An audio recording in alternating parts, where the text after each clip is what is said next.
Your new book is Journey Back to Lumberjack Camp. It's by Janie Lynn Panagopoulos. She's a Michigan author, and she does these Dream Quest eventers. She writes historical fiction. They're really good books. All right, the principal's office. Let's get this straight, young man. I am Mr. Knowles, the principal here at White Pine School, and I'm the boss. What I say goes. I don't want any more fighting in my school. Do you understand me? No more fighting. Know-it-all Knowles. That's the name everyone called him behind his back. He was the toughest person Gus had ever known. Gus watched Knowles shook his balding head back and forth, matching the movement with his finger in Gus's face. Knowles was a giant. He also had been at least 7 feet tall and weighed 300 pounds, thought Gus. Maybe that is why he could be so tough on everybody. Everybody except Al, that is. Your teacher and your mother have both been in this office more times than I can count since the beginning of school, Gus. What's the rest of the year going to be like? I think this is enough, don't you?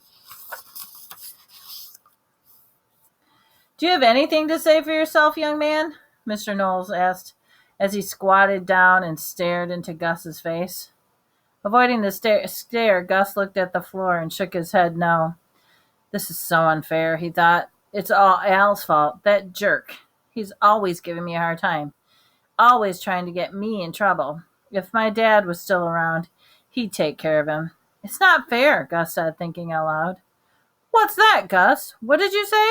Demanded Mr. Knowles. I didn't say anything, except that it isn't fair. It's not my fault. It's Al's. Yes, I know, Gus. It's always Al's fault, or someone else's fault for that matter. But I have had enough. Do you hear me, young man? I have had enough.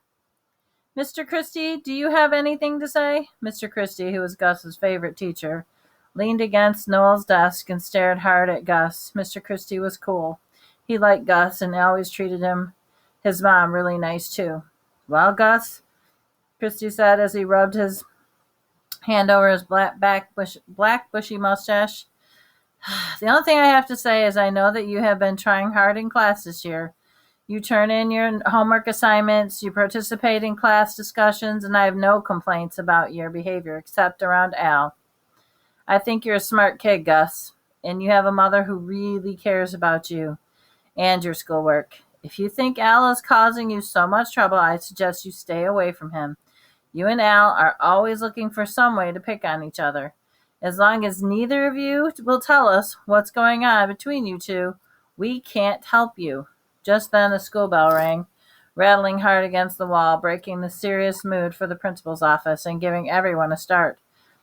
Al, who was sitting in the corner chair of the office, snickered and was watched all the adults jump at the sound of the bell. Gus, said his mother, Mr. Christie is right. If you don't tell us why the two of you are always fighting, we can't help you settle the problem. You two should just stay as far away from each other as you possibly can. You need to understand, Gus, that this is getting serious. I can't keep coming up here straightening out this problem. You know my boss gets upset with me for taking time off work, and now I'm late again.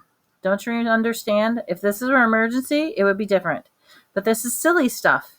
And you know how much I need this job. I can't afford to lose it over something as childish as fighting. It has got to stop, Gus.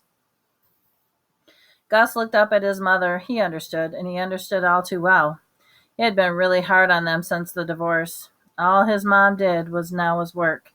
When she had come home at night, she was often too tired to fix dinner.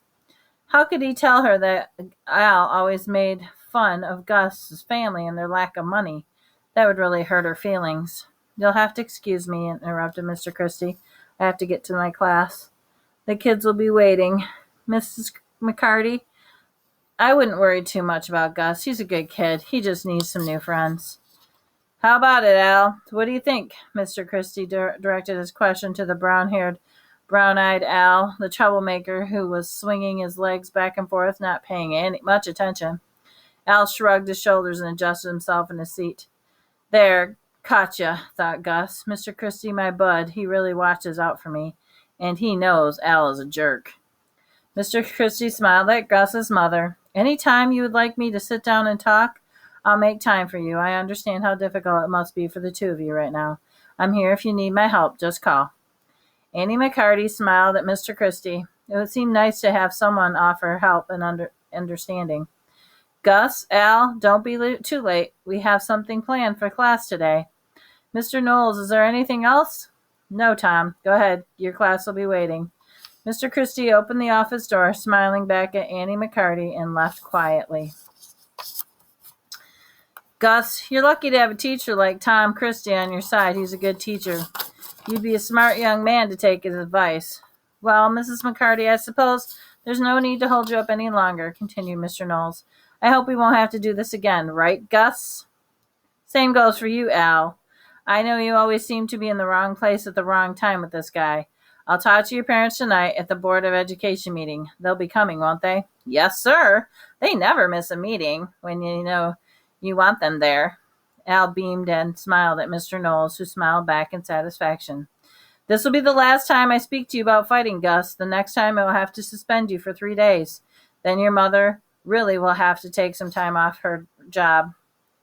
Gus could see the glare in his mother's eyes as she stared at Mr. Knowles. She probably disliked that guy as much as he did. Know-it-all Knowles. Just as Al, only bigger. No wonder those two get along so well, thought Gus. Gus's mother stood up, pulling on her old green coat and buttoning it up to protect against the frosty day she was about to face. Gus knew that she was already late for work. He also knew that her boss was about as tough as Mr. Knowles. Reaching out, she gave Gus a quick squeeze, knowing it would embarrass him if she made it look like a hug. You behave yourself, young man, and I'll see you tonight, okay? Gus watched his mother leave as she closed the office door behind her. Well, boys, you better get to class. You won't learn much sitting around here, and I understand Mr. Christie has something special planned for you today. Get along, and no more fighting. Gus looked at Al, who was still sitting, scrunched down in the corner of the chair. He looks like a little rat, thought Gus. Al was squinting at Gus with a beady brown eyes and grinning slightly. Yep, a real rat. Gus repeated to himself. Let's go, boys, Knowles demanded again. Al pulled himself out from the chair. Thank you, Mr. Knowles, for understanding. I was really trying hard to stay away from Gus so we don't get into any more trouble. My parents will be upset to know that I had come down to your office and bother you. I don't believe this, thought Gus. He's the one causing the trouble. And he will try hard to stay away from me? His parents will be upset because he had to come to the office. Give me a break. His parents didn't have to come here. Gus began to feel angry again. Turning quickly, he left the office. Knowles better keep Al in there long enough so I don't have to walk to class with them. Gus started the closed door behind him when it opened, and he heard Al dart out. Hey, Gus! The mouse! Wait up! Ignoring him, Gus walked quickly towards Mr. Christie's class. Hey, Gus! That was pretty funny in there, wasn't it? Did you know Old Man Knowles is a really good friend of my family? Dad knows him really well. He's pretty cool. Does your dad know him? Oh, that's right. I'm sorry, I forgot. Your dad doesn't live around here anymore. It took all of Gus's strength to keep walking and not punch Al lights out. Hey, Gus, did you see your mom jump when the bell rang? I thought she was going to hang off the ceiling. She's pretty funny. I really like your green coat, too. Where'd she get it from? From the army? Gus, trying to ignore his comments, began counting the squares on the floor of the hall. He counted them loudly to himself, and he reasoned he would not be able to hear Al. So, Gus, where are you going now? Are you going to Mr. Christie's class? I hear he's going to dress up again like one of those stupid outfits. I think that guy thinks he's a time traveler or something. History has gotten to him. He's really different. Maybe that's why he likes you. Hey, did you know he's not married? Maybe he and your mom could get together. They're both different. Al laughed in a nasty tone. If that jerk would just be quiet and leave me alone, thought Gus, everything would be fine. Gus, look, I want to show you something. Really, man, look, check this out. I took it from my dad's desk at home. Look. Gus stopped slowly and turned around. Al was pointing what looked like a small silver gun in Gus's direction. Gus froze. Al clicked the trigger. Snap. Gus shut his eyes tightly and shuddered. When nothing happened, he opened them carefully and saw orange flames shooting out from the barrel of the silver gun. Al began laughing hysterically. Did you think it was a real gun? It's just a lighter. Man, you must be really dumb to think I'd bring a gun to school. You can go to prison for that. You better put that thing away before someone sees it, said Gus, and he turned and headed for class. I can't believe I fell for that, Gus thought to himself. Hey, Gussie! Tell me what happens in Chrissy's class today. I'm skipping. See you later, Mouse Man. Gus heard the door in the boys' bathroom swing open and slam shut. Good, thought Gus. At least I don't have to worry about him in class.